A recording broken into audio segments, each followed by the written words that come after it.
Dua orang korban meninggal terpanggang saat dua unit rumah yang dihuni terbakar di desa Kandang Semangkon, Kecamatan Paciran, Lamongan, Jawa Barat. Tidak banyak masyarakat yang bisa membantu karena kejadiannya Rabu pagi sekitar pukul 2:25 waktu Indonesia Barat. Menurut saksi, Yudiono 40 tahun, saksi yang juga rumahnya turut terbakar mengungkapkan, kejadian yang diketahui bermula ketika pada Rabu 28 September 2022 pukul 2:24.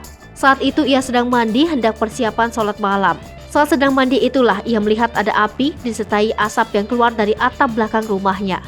Ia pun bergegas keluar dari kamar mandi dan berusaha memadamkan api dengan menyiramkan air ke atap rumahnya yang terbakar seorang diri. Upaya Yudiono tidak mampu menguasai api, bahkan si jago merah itu semakin membesar dan meluas.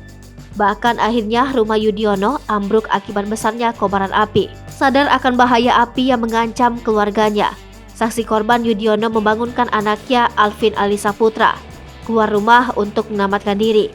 Ketika Yudiono lari keluar rumah bersama Alvin, ia juga melihat rumah milik Hanis tetangganya juga ikut terbakar.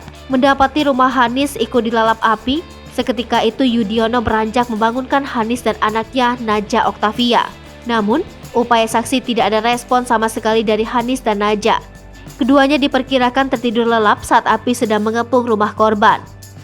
Yudiono tak kuasa lagi untuk bisa masuk rumah korban karena api semakin membesar dan melalap dua unit rumah milik saksi Yudiono dan rumah korban Hanis.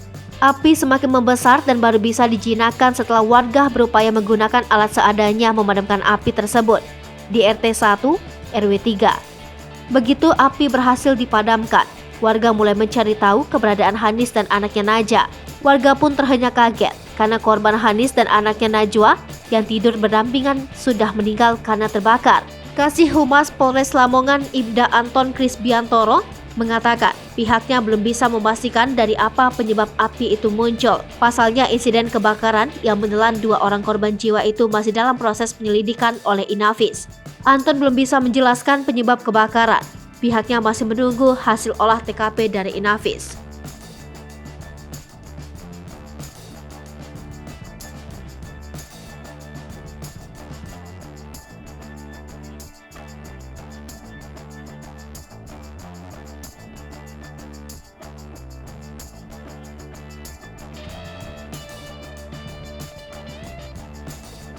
Hai pemirsa Sri Popo TV, jangan lupa komen, like, dan subscribe, serta tonton terus berita-berita terupdate lainnya ya.